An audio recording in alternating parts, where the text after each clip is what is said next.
Middleweight bout here. Makhmud Muradov coming in at minus 330 against Bryan Bam Bam Barbarena sitting at plus 240. Over under 2.5 rounds, minus 130 for the over. And even money for the under. Bryan Bam Bam moving up to middleweight here. I don't know what's up with that. Is that a permanent move or just a one-time thing? But 3-2 in his last five.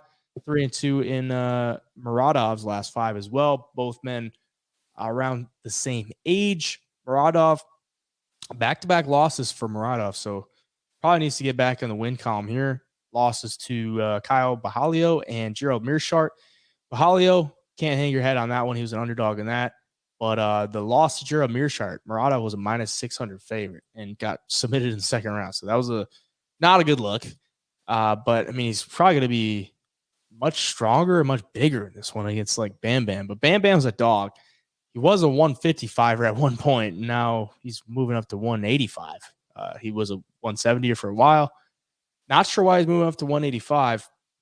The size has been somewhat of a problem, especially the ground game as of recently, dealing with guys getting him to the ground and getting submitted. Takedown defense is always a problem with Bam Bam. He just wants to stand and strike with you. And in this one, I would be very cautious if I was Bam Bam about the takedowns from Muradov, because the recipe is there to how to beat Bam Bam. It's just take him down, and don't even let him get going on the feet, because if he starts doing that, he can overwhelm you. And Muradov looked pretty decent against Kyle Bahalio his last time out. Like, Bahalio's a very solid strike or grappler, and he was able to reverse. He was able to stop takedowns, and he made that fight fairly close.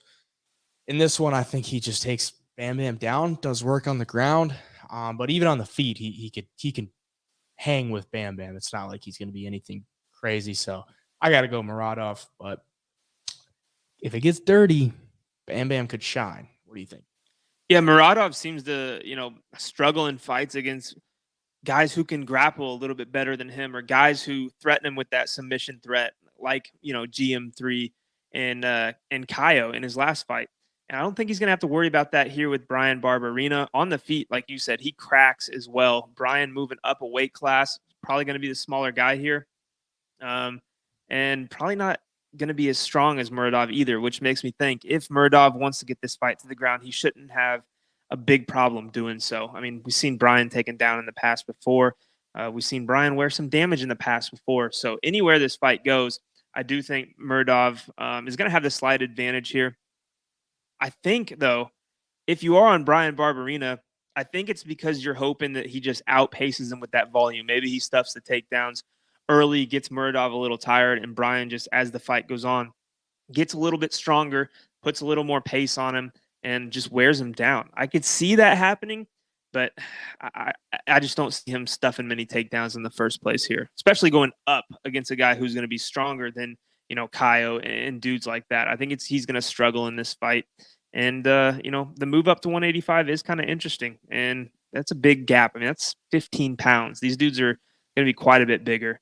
I know Muradov's going to be a couple inches taller. He's going to have a few inches of reach. So, yeah, I think Muradov should win this fight. The only way Bryan Barberena does is to just fight as well as he can and keep it on the feet and hope that Muradov gets tired as the fight goes on. But give me Muradov for the pick. Yeah, Muradov has shown signs of having a bad gas tank. It's kind of why he got submitted against Mearshart in round 3 against Bahalio. He lost that one. So, yeah, if it does go into a third round, Bam Bam is always good for 3 rounds. He could take over. But, yeah, got to go with Muradov.